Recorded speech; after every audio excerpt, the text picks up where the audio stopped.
네, 안녕하세요. 저는 에비드넷에서 근무하고 있고요.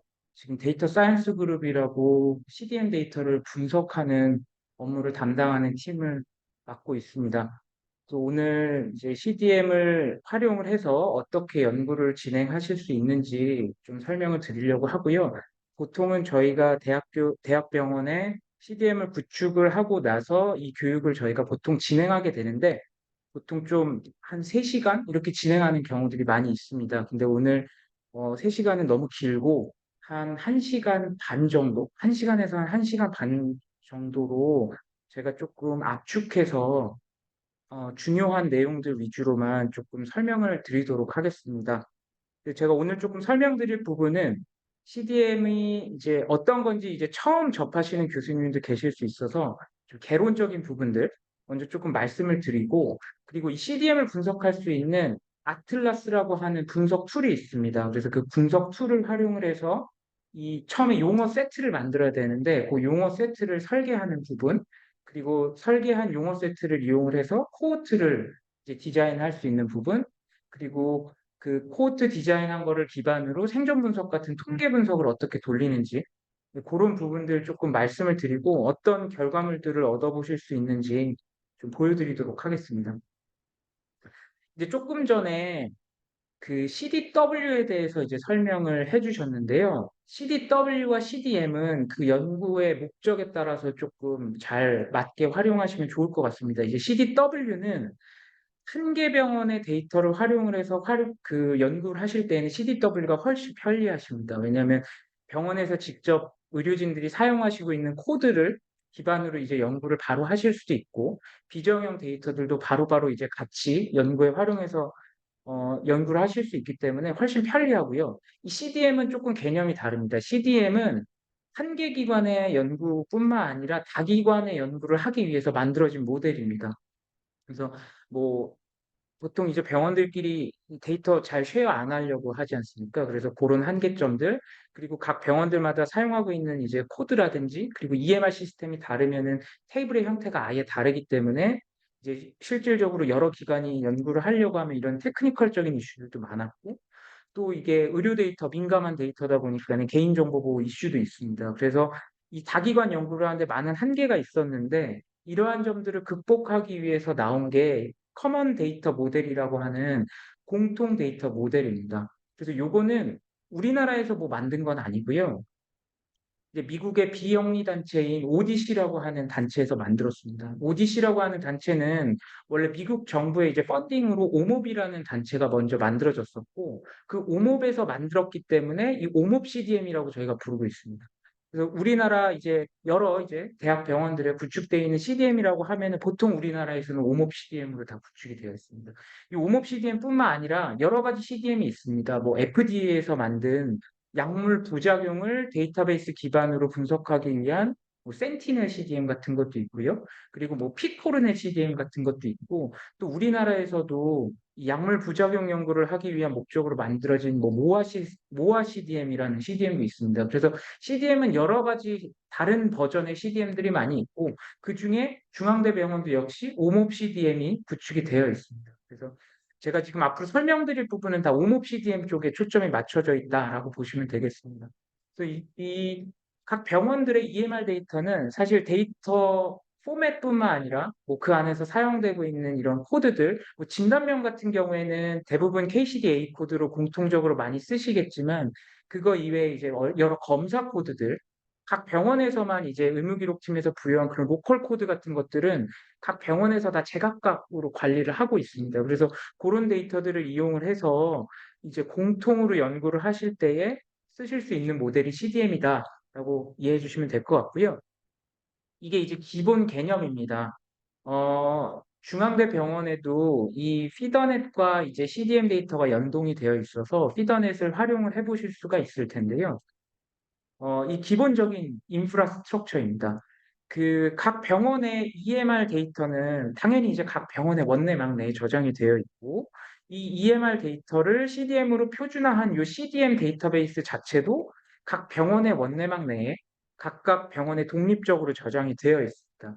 그리고 이 CDM 데이터베이스를 활용할 수 있는 그 아틀라스라고 하는 분석 툴 자체도 각 병원에 개별적으로 저장이 되어 있습니다. 그래서 뭐 A병원의 아틀라스도 A병원의 아틀라스가 따로 있는 거고요. B병원도 B병원의 아틀라스가 이제 따로 있는 형태입니다. 그래서 여러 이제 다기관 연구를 하실 때에 중앙대병원의 아틀라스뿐만 아니라 다른 병원의 아틀라스에서도 이제 들어가셔서 이제 연구를 하는 형태로 진행이 되게 됩니다. 그래서 이게 연구자분들께서는 이 피더넷에 접속을 하셔서 이 여러 개 병원의 아틀라스에 개별적으로 이제 접속을 해서 연구 설계를 하신 다음에 그 각각 병원에서 돌아간 그 결과물만을 가지고 이제 수집을 해서 메타 분석을 하는 형태로 이런 식으로 이제 다기관 연구를 진행을 하시고 있습니다. 그래서 데이터베이스 자체는 여러 병원의 데이터들이 합쳐지는 형태는 아닌 거고요. 이렇게 데이터베이스 자체는 분리가 되어 있지만 이 데이터베이스를 향해서 분석 코드를 던진 그 결과물들을 각각의 병원의 결과물을 취합을 해서 메타 분석하는 형태로 이런 식으로 연구를 해주시면 되겠습니다. 또 이제 CDM 변환을 이제 개념적으로만 조금 설명을 드리면은 일단 표준화라고 하는 거는 데이터 구조의 표준화 측면이 있을 거고, 그리고 용어의 표준화, 이렇게 크게는 두 가지의 업무들을 저희가 표준화 작업을 시행을 하게 됩니다.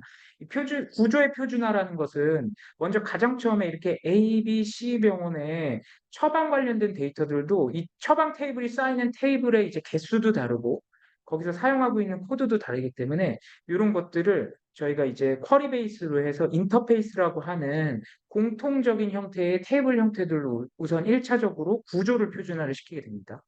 그리고 이렇게 구조적으로 표준화가 된 데이터들의 용어 매핑 정보까지 추가를 시키고 나면은 이제 최종적으로 CDM이라고 하는 표준화된 데이터베이스가 이제 완성이 되게 되는 거고요. 이렇게 완성이 된 CDM 테이블은 굉장히 여러 가지 테이블이 데이터베이스 내에 존재하게 됩니다. 요거는 이 옴옵 CDM도 버전이 여러 개가 있는데 그중에서 5.3 버전의 테이블 네임들을 이렇게 보여드리고 있고요. 총 37개 테이블이 있습니다. 그래서 실제로 연구하시는 분들이 보실 테이블들은 요 왼쪽에 파란 색깔 영역에 있는 요 14개 정도 테이블을 주로 이제 이용을 하시면 되겠습니다.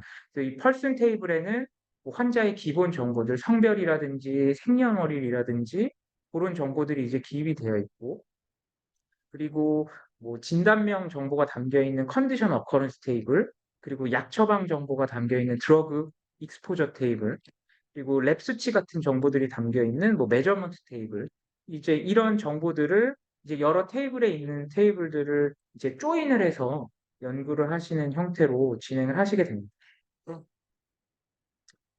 그렇고요. 그리고 오른쪽에 보시면은 이 12개의 테이블이 이 표준화된 용어를 관리하기 위해서 그 표준 용어 시스템에 대한 정보들이 이 오른쪽에 12개 테이블에 다 담겨 있습니다. 그리고 이제 중간에는 뭐 왼쪽의 테이블들의 결과로부터 파생되는 이런 테이블들도 있고, 그리고 이제 뭐 비용 정보가 담겨 있는 테이블들도 있고, 이런 여러 개의 테이블들이 이 CDM 데이터베이스를 구성을 하게 됩니다. 그리고 의미를 표준화시키기 위해서 이 CDM에는 국제 표준 코드로 매핑이 된 코드들이 저장이 되게 됩니다. 그래서 진단명 같은 경우에는 이제 EMR상, 그리고 CDW에는 이제 KCD-A 코드로 이제 주로 이제 사용을 하실 수 있을 텐데, 이 코드가 CDM 상에는 스노메드 CT 기반의 코드들로 매핑이 되어 있어요. 그리고 약물 같은 경우에는 이제 EDI 코드로 EMR에 있으면 요게 Rx놈이라고 하는 이제 미국에서 만든 약물 용어 표준 시스템입니다. 그래서 요 Rx놈이라고 하는 체계의 코드들로 저장이 되어 있고요. 그리고 이제 나머지 도메인의 컨셉 같은 경우에도 대부분이 이제 스노메드 시티 기반의 용어들로 매핑이 되어 있고, 특히 이제 요 메저먼트, 랩 수치나 이런 생체 신호 정보 같은 것들은 병원에서 이제 로컬 코드로 많이 활용하고 계신데, 이게 이제 로잉크라고 하는 체계의 코드들로 매핑이 되어 있어요.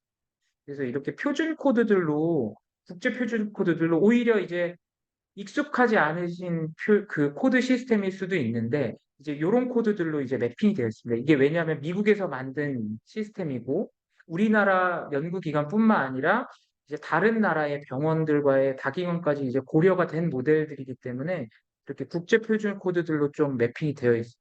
그래서 초반에 약간 사용하시는데 조금 허들이 약간 요렇게 용어가 조금 익숙하지 않다라는 점에서 조금 첫 번째 허들이 이제 있으실 텐데요.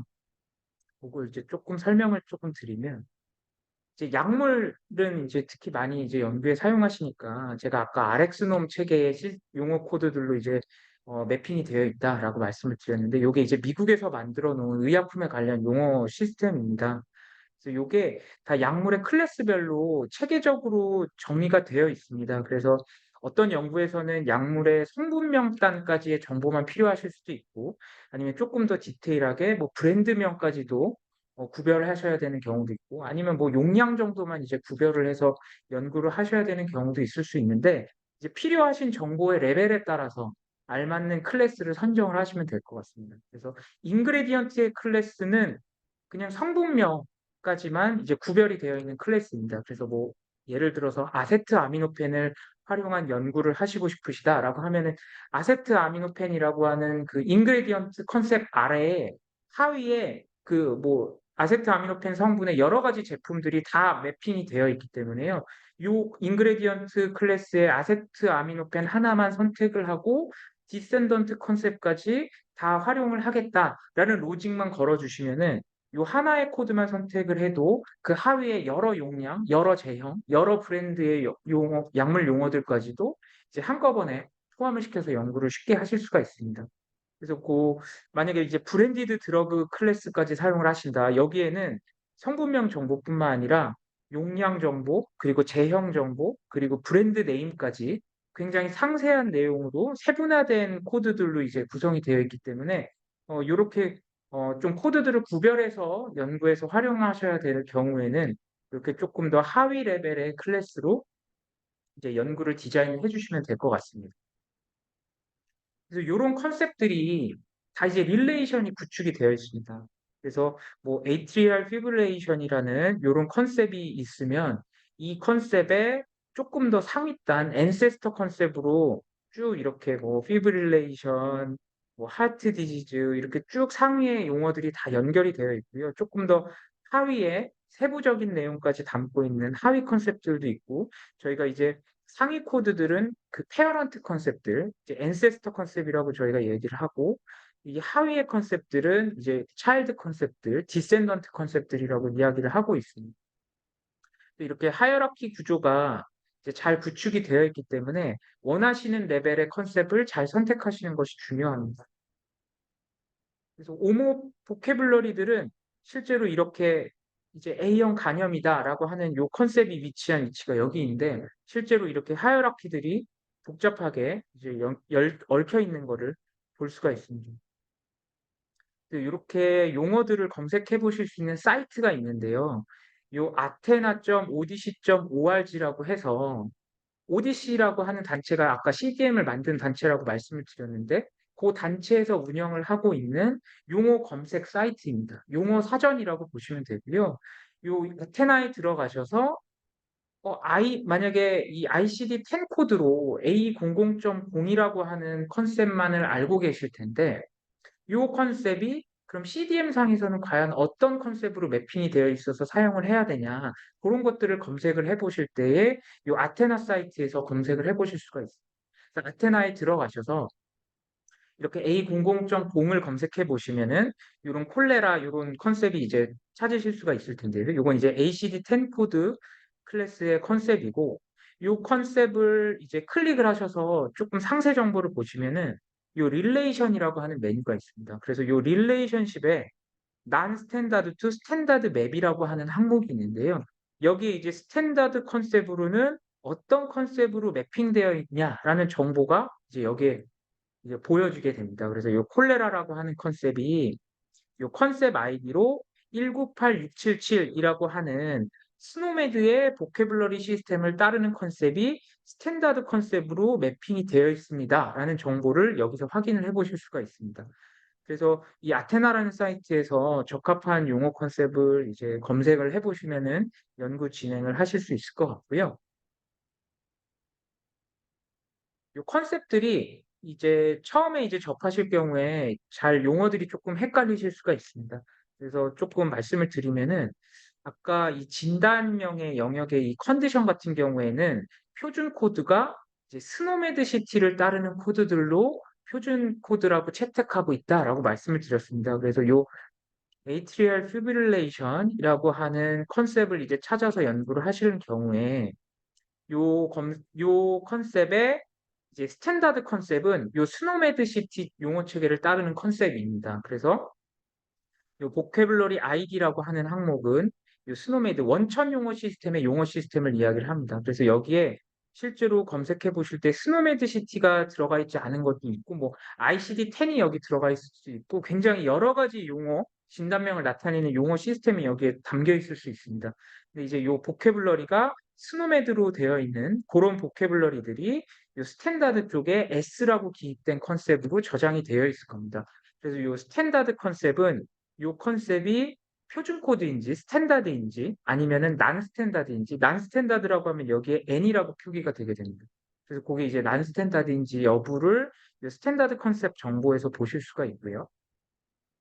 그리고 요 코드 저는 이제 가장 처음 이 CDM을 제가 공부했을 때 헷갈렸던 게 컨셉 아이디는 뭐고 컨셉 코드는 뭐고 그냥 다 코드인 것 같은데 뭐가 뭔지 좀 헷갈렸었거든요. 그래서 요 컨셉 코드 같은 경우에는 이 494360004라고 하는 컨셉 코드는 요 코드의 원천 용어 시스템에서 사용하고 있는 코드 시스템입니다. 그래서 요 atrial fibrillation이 스노메드 시티 용어 체계에서는 요 494360004라고 하는 코드로 관리가 되고 있다라는 정보를 알려주고 있는 겁니다. 그래서 요 컨셉 코드는 이제 원천 용어 시스템에서 그냥 사용을 하고 있는 코드이고요. 그리고 요 컨셉 아이디가 CDM에서 사용하고 있는 아이디입니다. 그래서 요 컨셉이 CDM에서는 요 313217이라고 하는 요 컨셉 아이디로 사용이 되고 있어서 CDM 연구를 할 때에는 요 컨셉 아이디를 사용하면 되겠구나라고 생각해 주시면 되겠습니다. 그래서 요 테이블들이 쭉 이제 이어질 텐데요. 요 펄슨 테이블에 이제 속해 있는 컬럼명들입니다. 이런 컬럼들이 이제 여러 가지 컬럼들이 있고요. 여기는 이제 뭐 젠더 컨셉 아이디라고 해서 성별 정보가 들어가고 그 이어로 벌써 몇 년생인지 그 몇 월생인지 이런 정보들이 이제 들어가게 됩니다. 그래서 여기 펄슨 아이디가 있는데 여기 CDM에 저장되어 있는 이 펄슨 아이디는 병원 EMR에서 관리되고 있는 이 페이션트 아이디랑은 또 별도의 아이디가 따로 부여가 되어 있습니다. 그래서 딱 그 이 CDW에서 보실 수 있는 뭐 그런 아이디랑은 또 다른 아이디라서 요건 이제 별도로 한 환자는 이 하나의 아이디가 유니크하게 부여가 되게 되고요. 근데 이제 요 아이디가 실제 병원의 환자 번호랑은 좀 다른 번호다라고만 알고 계시면 될 것 같습니다. 그리고 이제 비지 테이블이라고 해서 이 환자가 어느 경로로 병원에 방문했는지에 대한 정보가 나옵니다. 그리고 며칠에 방문을 했는지, 그리고 퇴원을 했으면은 며칠에 퇴원을 했는지, 그런 방문에 대한 정보들이 나옵니다. 그래서 크게는 요 내원 부분이 이 환자가 입원으로 병원을 방문을 한 건지 아니면 외래로 온 건지 아니면 응급실로 왔다가 입원 환자로 전원을 했는지 그런 정보들이 이제 요 비지 테이블에서 확인해 보실 수가 있고요. 또 내원 일자에 대한 정보들도 요 비지 테이블에서 보실 수가 있습니다. 그리고 컨디션 테이블은 이제 진단명에 대한 정보가 들어가 있는 그 테이블입니다. 그래서 아까 말씀드린 진단명은 스노메드시티의 표준 용어로 매핑된 정보가 여기 컨디션 컨셉 아이디라고 하는 컬럼에 저장이 되게 되고요. 그리고 이 환자가 이 진단명을 며칠에 부여받았는지, 그게 이제 컨디션 스타트 데이트라고 하는 이런 날짜 정보에 기입이 되게 됩니다. 그리고 이게 주진단인지 부진단인지 그런 정보들도 컨디션 타입이라고 하는 컬럼에 이제 저장이 되게 되고요. 이런 진단에 대한 정보들을 컨디션 테이블에서 확인하실 수가 있습니다. 그리고 드러그 익스포저 테이블이라고 해서 이제 약 처방 정보들이 이제 들어가게 되는데 이제 여기에 이제 어떤 약이 그러니까 이제 Rx놈 체계의 표준 용어 체계로 매핑된 코드가 기입이 된다라고 말씀을 드렸는데 여기에 드러그 컨셉 아이디에 그 표준 용어들이 이제 기입이 되게 되고 그 약이 언제 처방을 그 받은 건지 그리고 이제 데이즈 서플라이라고 해서 이제 며칠의 약을 처방을 했는지 처방 기간에 대한 정보도 나오고요. 그리고 퀀티티라고 해서 한 번 처방이 나갔을 때에 만약에 알약이라고 한다면 이 알약이 몇 알이 처방이 됐는지 그런 퀀티티 정보도 이 테이블에서 확인해 보실 수가 있습니다. 그리고 이 약에 대해서 여기 도즈 유닛 소스 밸류라고 해서 이제 유닛에 대한 정보들, 요 약이 이제 태블릿인지 아니면은 뭐 그 바이얼로 나오는 거라서 이제 유닛이 뭐 미리리터라는 부피 단위로 나오는지 그런 이제 유닛 정보들도 이제 여기에 저장이 되어 있어요. 그래서 요 약 처방 데이터들이 이제 EMR에 기입이 된 대로 이제 한 건 한 건이 이제 개별 카운트로 이제 저장이 되어 있는 게 이 드러그 익스포저라고 하는 테이블이고요. 이제 드러그 에라 테이블이라고 해서 드러그 익스포저 테이블이 먼저 구축이 된 다음에 파생되는 테이블입니다. 이 드러그 에라 테이블은 요 약 정보들 드러그 익스포저 테이블의 약 컨셉은 제가 아까 RxNOR 클래스가 여러 클래스가 있다고 말씀드렸는데 대부분은 저희가 이제 브랜디드 단의 정보까지 담겨 있는 이제 브랜디드 드러그 컨셉까지 좀 세부적으로 매핑이 되어 있습니다. 근데 이제 그런 그 세부 컨셉들이 이 드러그 에라 테이블에는 일단은 인그레디언트 클래스로 다 어그리게이션이 되어 있습니다. 그래서 이 드러그 에라 테이블을 사용하실 때에는 요 인그레디언트 클래스의 약물만 이제 사용하실 수가 있고요. 요 드러그 에라 테이블은 만약에 드러그 익스포저 테이블 상에서 이렇게 1차 투약과 2차 투약, 3차 투약, 4차 투약이 이렇게 날짜 간격이 이제 떨어진 간격으로 투약 기록이 있을 경우에 이 첫 번째 투약 기록이 종료되는 날짜와 그 다음 투약이 시작되는 날짜 간의 그 날짜 차이 거리가 30일 이내라고 한다면은 이렇게 하나의 에라로 묶어줘서 이 묶인 데이터만 저장이 되는 형태로 이 트럭 에라 테이블에는 데이터들이 기입이 되어 있습니다. 그래서 트럭 에라 테이블에는 실제로 익스포저 테이블에는 이렇게 1차 투약, 2차 투약이 구별되어 있어서 두 줄로 테이블 상에 표현이 되어 있지만 실제로 에라 테이블 상에는 이 첫 번째 투약과 두 번째 투약은 이제 연결이 되어서 이렇게 한 줄의 데이터 에라 기록만 있습니다.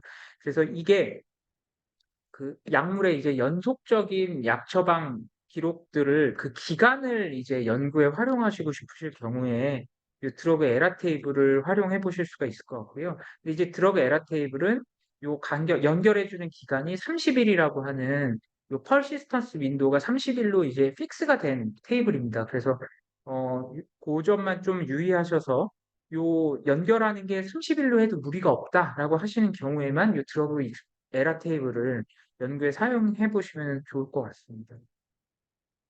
그리고 컨디션 에라 테이블도 드러그 에라 테이블과 마찬가지로 30일 간격 내에 재처방이 같은 진단명이 이제 그 재진단이 이제 이루어졌을 경우에 그냥 하나의 진단을 이제 연결시켜 주는 그런 데이터들이 기입이 된 게 이 컨디션 에라 테이블입니다. 그리고 이제 메저먼트 테이블이라고 해서 그 진단 검사들 이런 그 활력 징후 정보들 요런 정보들, 바이털 사인 같은 것들, 그런 정보들이 기입이 된 게 요 메저먼트 테이블입니다. 요건 이제 로잉크 체계를 따르는 표준 코드들로 이제 매핑이 된 컨셉 아이디가 요 메저먼트 컨셉 아이디에 저장이 되게 되고요. 그리고 그 검사가 뭐 며칠에 시행이 됐는지 날짜 정보, 그리고 검사 값에 대한 결과도 있습니다. 만약에 수축기 혈압이다라고 한다면은 그 수축기 혈압 수치가 이 밸류에즈 넘버라고 하는 컬럼에 뭐 130이었다라고 하면 그 130이라는 수치가 이 밸류에서 넘버에 이제 저장이 되게 되고요. 그리고 뭐 어떤 검사가 결과가 뭐 파지티브냐 네가티브냐 이렇게 범주형으로 떨어지는 검사 같은 경우에는 이 밸류에서 컨셉 아이디에 파지티브를 의미하는 컨셉 아이디가 따로 있어요. 그래서 이 파지티브 9191이라고 하는 이 컨셉 아이디가 밸류에서 컨셉 아이디에 저장이 되게 됩니다. 그래서 그 검사가 이제 어떤 결과를 나타내느냐에 따라서 결과값이 뭐 밸류에이트 넘버에 들어갈 수도 있고 밸류에이트 컨셉 아이디에 들어갈 수도 있고 이런 식으로 이, 이랩 수치에 대한 정보들이 이 메저먼트 테이블에 저장이 되게 됩니다. 그 프로시저 테이블에는 이제 수술 처치 기록이 이제 저장이 되게 되고요. 네, 그래서 이제 주요한 테이블에 대해서는 조금 간략하게 설명을 드렸고요.